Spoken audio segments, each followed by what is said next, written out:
So my name is David Park. I graduated from the School of General Studies in 1993, and I'm currently the Senior Director for Strategic Technology Initiatives here in the Office of Alumni and Development. So really, my first 2 years when I came here were about finding a community, finding friends. Joined a fraternity, Psi Upsilon, which is no longer a fraternity here at Columbia, but had been for 150 years prior. And that really formed a lot of really strong bonds for me. I'm still very close to a lot of my fraternity brothers. And it kind of really gave me the grounding I needed to, the community to stick in and really focus on getting the work done.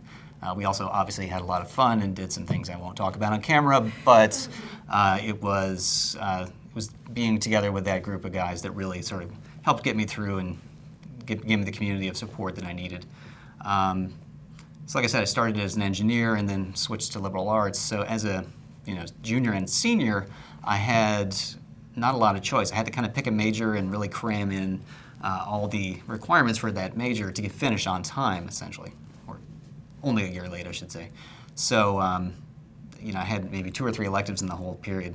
And that's actually what drove my selection of a major. I chose political science because I had done 1 or 2 classes that counted toward that before coming to GS.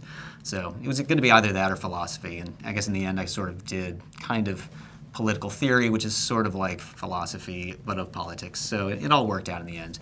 And I got to take 1 or 2 cool electives with Professor Brad Garton, if I remember his name correctly. He did things around electronic music and how it relates to culture and technology. One of the examples he gave in class was that, he sat down and played a piece on the piano. It was a very simple, a few notes, very widely spaced out, sort of a modernist kind of, almost John Cage-esque kind of thing. It was something he had written. And so he played it for the class, just on a piano. And we all thought, interesting.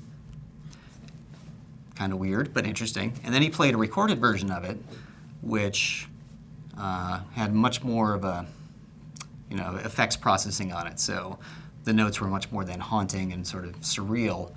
Even though there were only a few of them, it actually made a lot more sense.